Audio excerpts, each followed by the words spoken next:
What if I told you that some of the most gifted students in our classrooms aren't struggling because they lack ability, but because their talent has never truly been understood? What if the same way we support students with traditional needs, we recognized that artistic brilliance is a need all its own? Today, we step into a story that reshaped an entire school district, changed how educators teach, and created a home for students right here at Rawlings Middle School of the Arts. This is about vision. This is about legacy. This is about building something that didn't exist before. Let's dive in.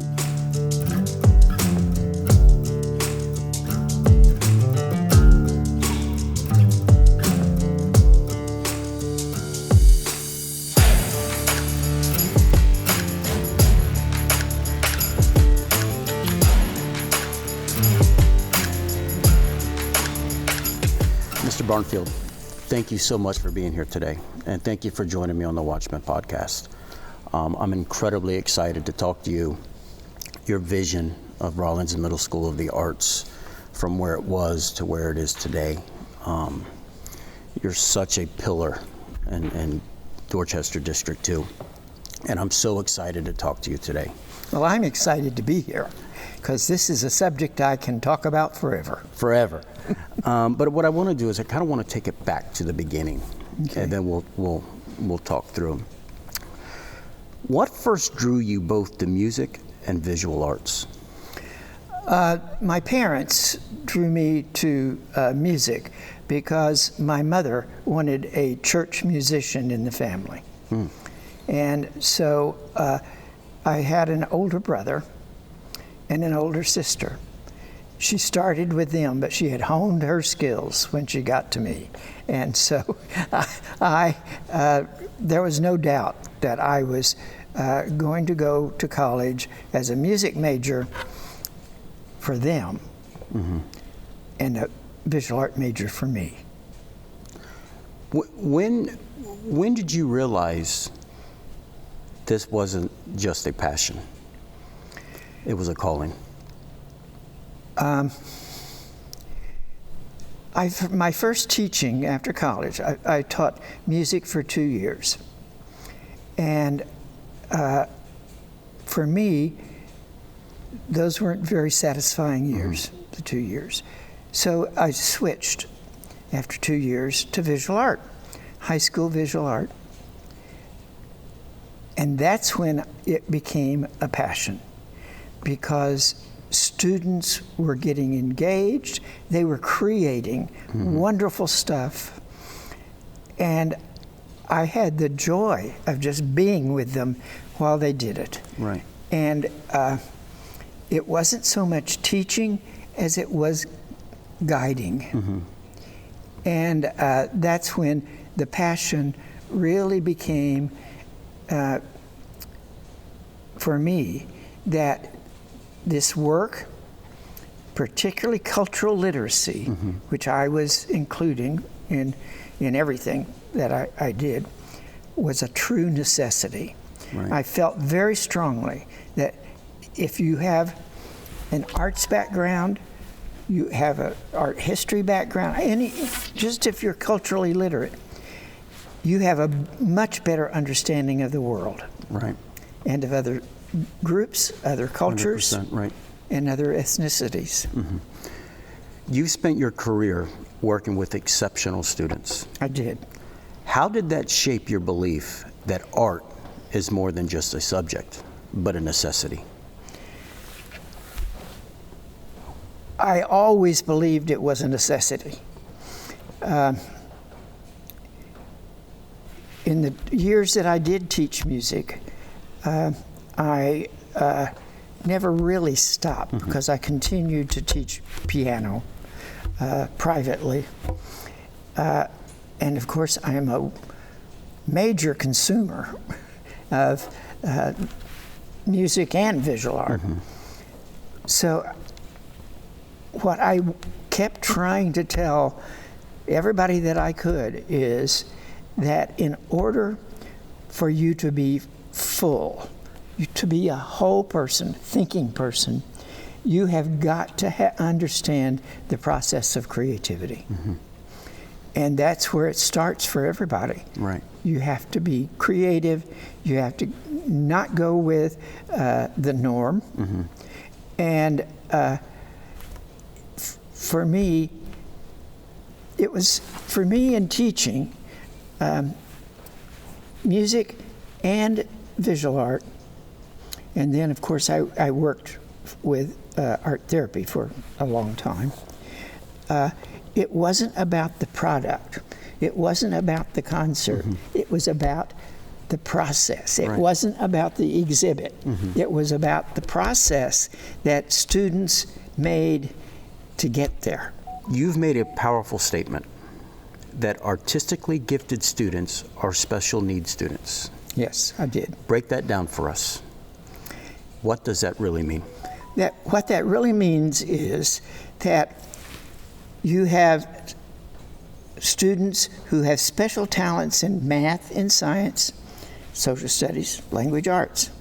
They get a special education taught by teachers who have been taught and to go to teach specifically their subject as a gifted subject. That's no different for artistically gifted. Their gift is there, and sometimes it makes them quirky. Right. Through that whole process. And so they are special needs students because they need special learning. Right. Unfortunately, we have not, the state requires teachers, gifted teachers in the other content areas to have training, and they have to be get on their certificate. They have to be endorsed. They don't do that for the artistically gifted. I've tried to correct that. In 2012, I created the nature and needs of the artistically gifted, and then a follow-up course, curriculum instruction for the artistically gifted.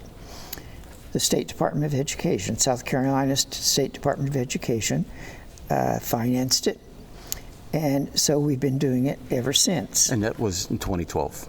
That was in 2012 when I first started it. Now, after lots of people have gone through the course, both courses, the state is considering putting it as an endorsement on specifically for teaching the artistically gifted and talented. I can, walking through the halls here at Rollins, and one of the things is just not about showcasing our youth. It's showcasing the talent that's teaching our youth here at Rollins Middle School of Arts. And some of the talent here is incredible. Just to sit back and to speak to some of the teachers that maybe strings, vocal, dance, it's a wow factor. And me coming to Rollins this year as the first year as an SRO has completely wowed me. And sometimes, it's the wow factor. Yeah. So getting this wow factor, it's like I want to deep dive. I want to get to the meat and potatoes. But what happens to artistically gifted students when their needs are not recognized? That's a very difficult thing to do. When Rollins was formed in 1997, I'm sorry, 1967. In 1967, I wrote all of the audition protocols. Wow. So I have revised those, I don't know how many times, since we chose the first group of students. It is very difficult to determine who has the artistic ability that is beyond their age. And that's what I kept looking for. When I first began looking at what audition processes we would have, I'll give you an example. I went into, then we were doing third graders. Rawlings started as a 4th, 5th, 6th, 7th, and 7th school. I did not know that. Yeah, it started with 4th. And the first year they went 4th through 7 with the concept that 7 would go 8, so it would be a 4 through 8 school. So I went, and we were starting with third graders. So I went into third grade classrooms, and I gave them, I'm going to use visual art because it was the easiest to do. I gave them all a project to do, an art project. Had them all do the same thing.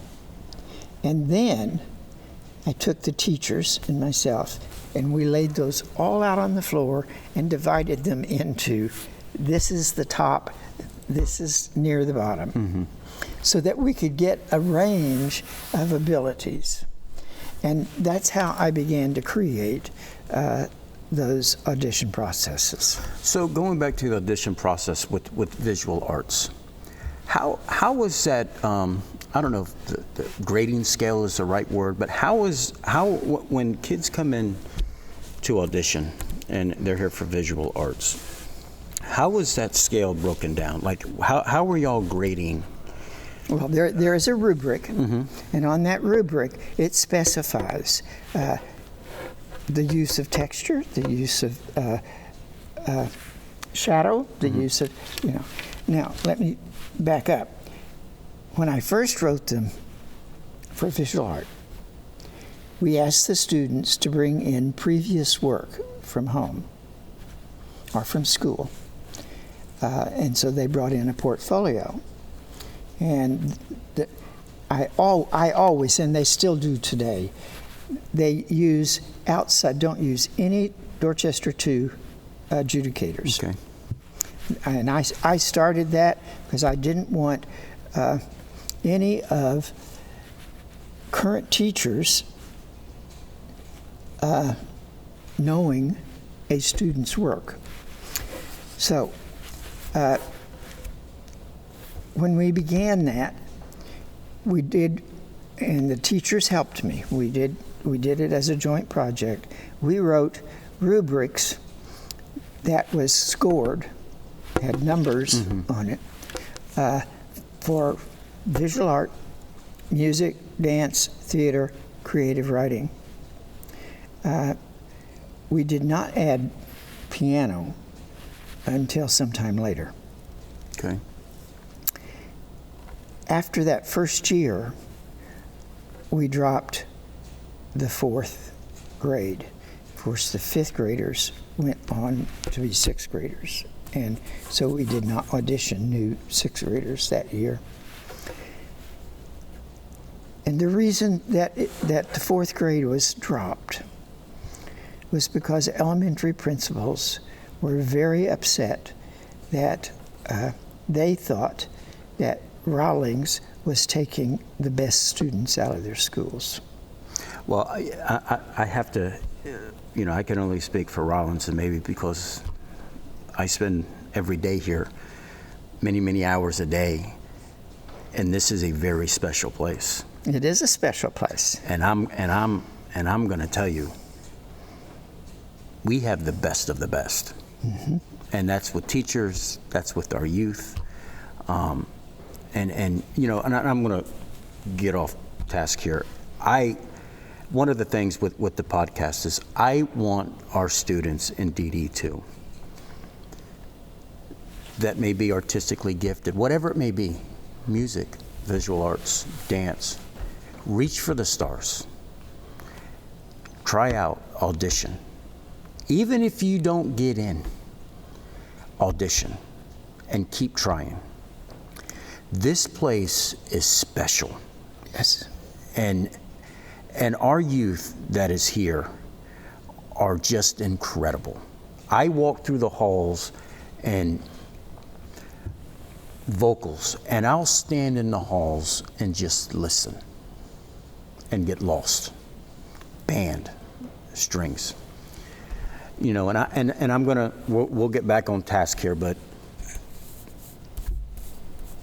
in December, I had Mr. Joseph Pye on the podcast. What an incredible man. Right. What an incredible man. And to hear his story, his leadership, vision. But at his memorial service, students from Rawlins Middle School of the Arts was asked to perform. And I am going to tell you, if I did not know the backstory and know that those were students from Rawlins Middle School of the Arts, past and present, I would have argued with you. Incredible. Yeah. You could have heard a pin drop. And I sat there and I said, we have the best of the best at Rawlins Middle School of the Arts. So with that being said, that has to thank you for having a vision way back when. I want to say something about Mr. Pye. He started as superintendent the same year I started as director of fine and performing arts. He never questioned me about the benefit of the arts. He would say to other district office people when they might say something about, for example, I totally changed the schedule in elementary because it was a 1 day a week visual art music, and that was it. And then the other day was PE, library, and computers. And I changed it so that they had 5 days in a row of music, 5 days in a row of art, 5 days in a row of PE. And then that repeated.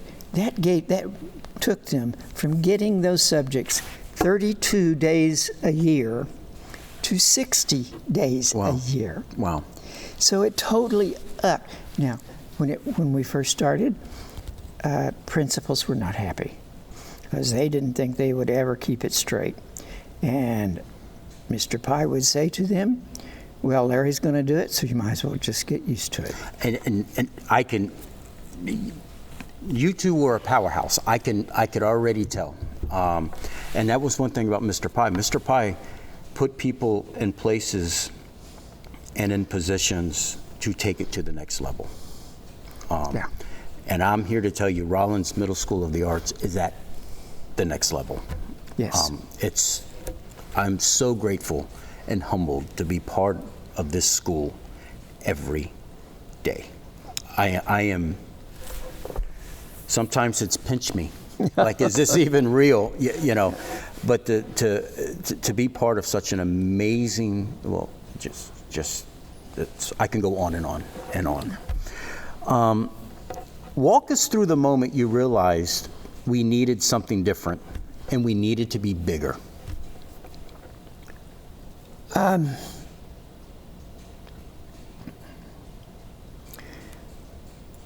not sure that I consciously realized it.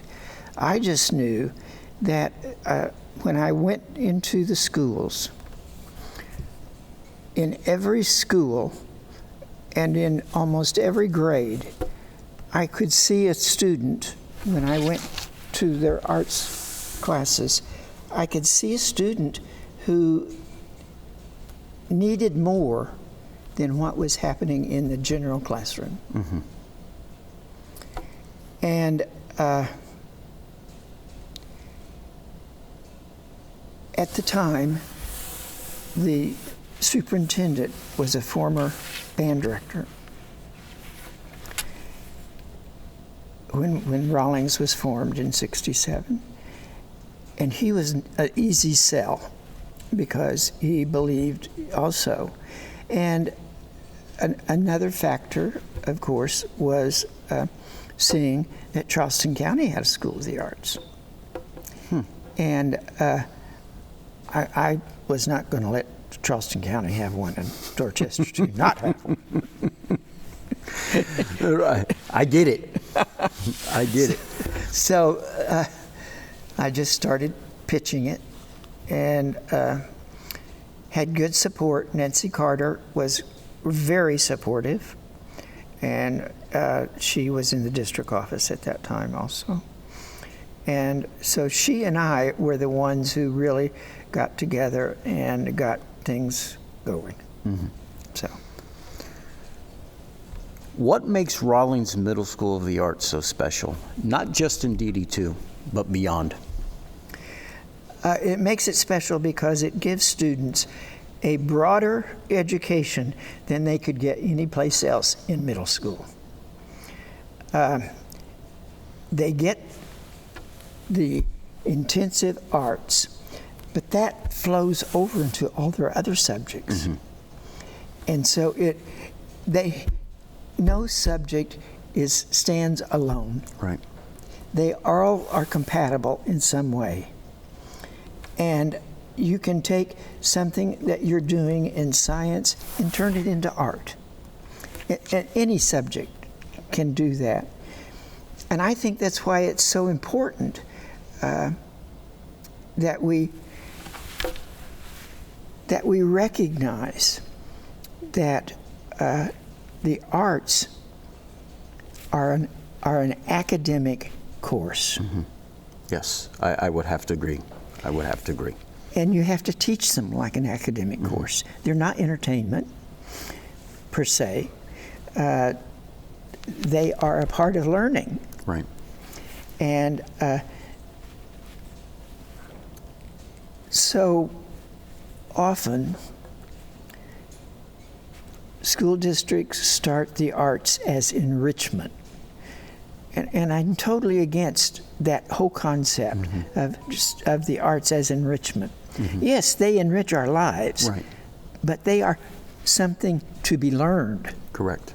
I got to ask you about Rawlings. You said 1967. When you walked through those front doors this morning, what did you feel was built? I am so proud of this building. Of course, I worked on getting it built, and I worked with the architect. I got most of what I had on my get list. I didn't get the number of seats in this auditorium that I wanted. And this is a special place too. And it is a special place. And I'm not grumbling about the 1,000 seats, although I wanted at least 1,200 up to 1,500. But I didn't get it. So I'm going to tell you, so we'll get there because we'll just line them up against the walls. No, I'm kidding. Anyway, things I did get that were not in the original plans, I got 2 dance studios. The architect said, I don't have room for 2 dance studios. And I said, well, create room. It's not built yet. Right. You've got the plans. Plan 2 dance studios. And the reason I wanted 2 dance studios is because before that, we could only take 18 dancers a year because of the size of the dance studio. And when they held out their arms, they ran into each other. So I wanted 2 so I could up the number of dancers that we could audition and take. So I got that. I got a special strings room where they could handle equipment. It was so when I come in, I'm just so proud of all of the things that we did get. Palmetto's finest. Palmetto's finest. That's a big one. Tell us about the graduate programs you've developed. Well, the two that I have developed and have taught until last year, I have been teaching them. They're summer program institutes for teachers, for arts teachers. And I'm a little bit sad, but I determined that it needed sustainability, so I needed to step away. The nature needs of the artistically gifted will be taught this summer, but I'm not doing it. It'll be the first time I have not done it since 2012. But what we do in that course is we bring the arts teachers in, and I've always done it here at Rawlings or at the Governor's School in Greenville, where the students that they can observe have all been identified as gifted by some means. So what we do is we give them a list of personality traits that they observe and document. And the reason that's important is because artistically gifted students very often, and almost always, behave in a different way. And you don't really correct that behavior unless it's, violating some rule or, dangerous or whatever, because that's just who they are. Right. It's their personality. You have received some of the highest honors in arts education across the country. What do those recognitions mean to you personally? They don't mean very much to me personally.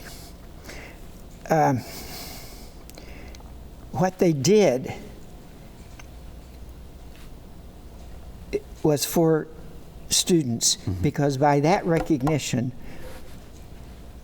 I became more known nationally and got more grant money. Right. So it opened the doors. It opened the doors to, I got those 2 4-year federal grants, and that's pretty unheard of for someone to get more than one,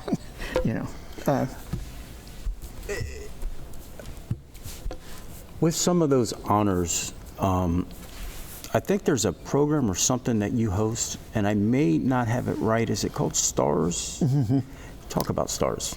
STARS was a program that I started 18 years ago with Spoleto. At the time, Ellen Dressler was the director of cultural affairs for the city of Charleston.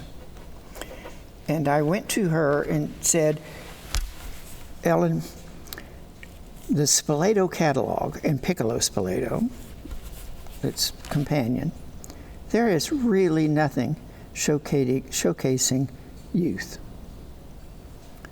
And so she said, well, no, there isn't. But if you want to do it, go for it. And so I started Rising Stars for 9th through 18-year-olds, but they couldn't be in college. And we auditioned them. They applied from over the Southeast. We included more than South Carolina.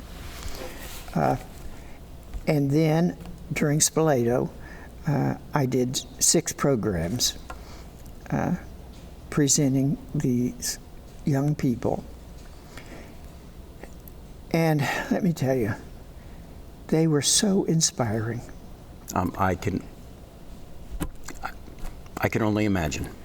prodigies, and we did all the art forms, not just, we did visual, all of them, including creative writing.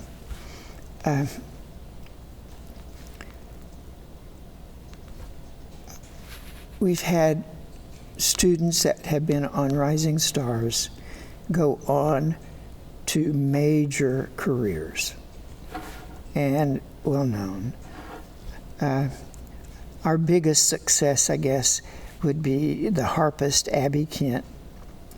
And when she got out of high school, she went to London and was enrolled on the spot at the London Conservatory of Music. Wow.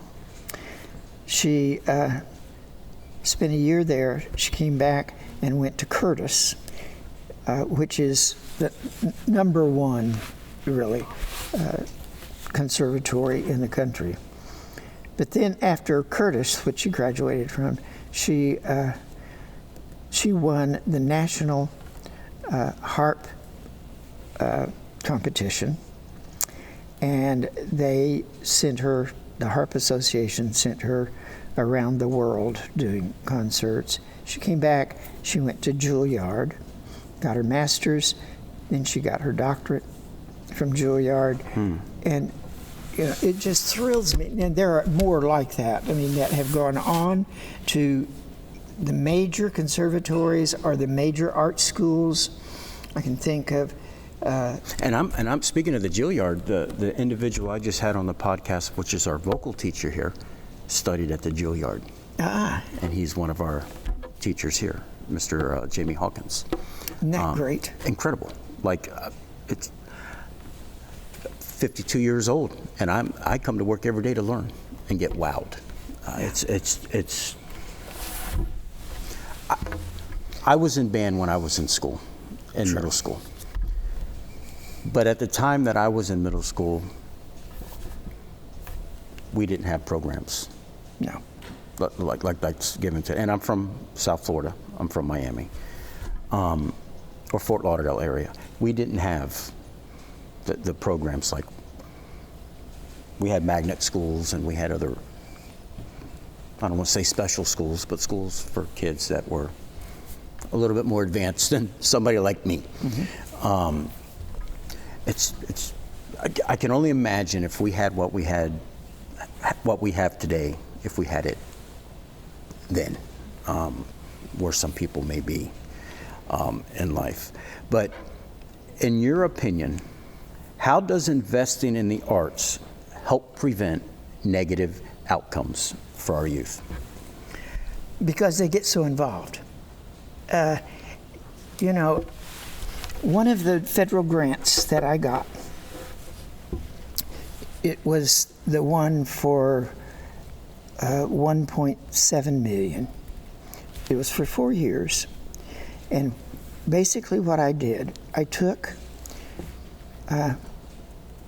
one of the other middle schools and put the Rawlings program in.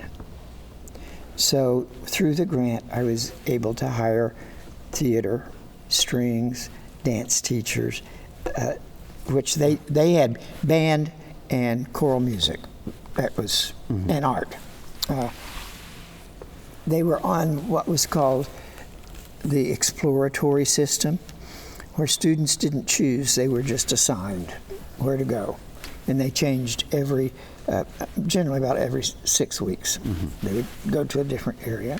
My whole thing about that was, you do not get engaged in an arts area until you study it in depth and you have it more than 6 weeks. So that's what we did.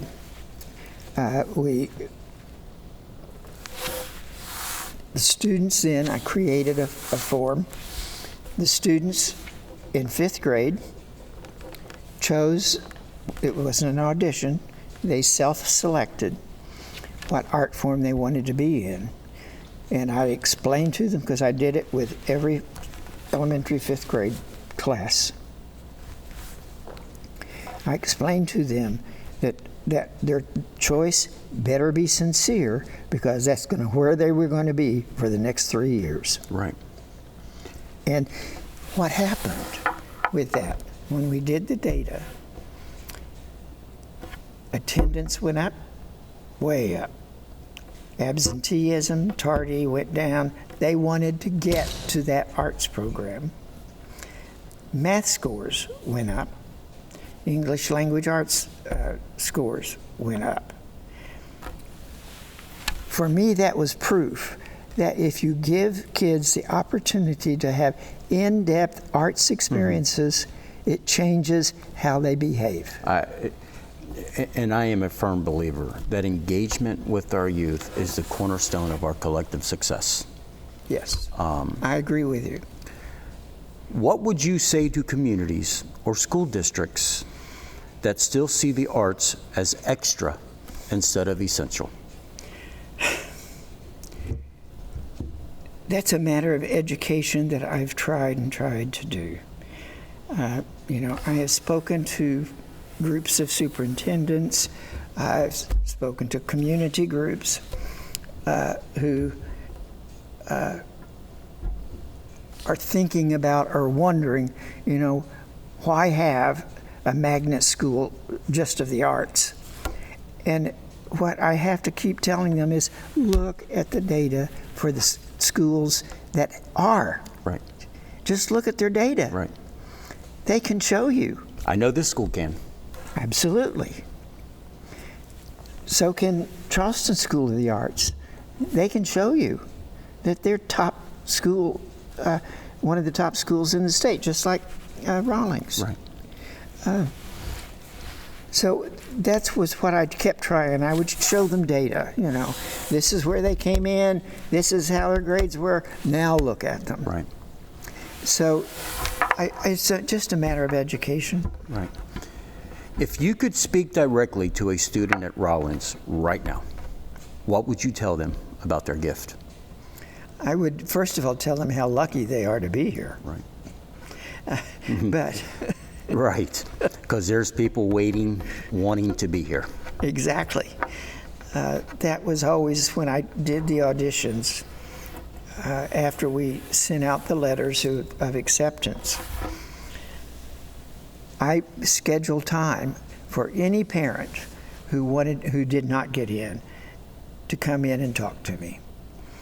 And I would pull out their score sheets, and I would explain to them, this is why he did not get in. This is, this other child scored above him, so we can only take 36 in dance, and so that was the cutoff line.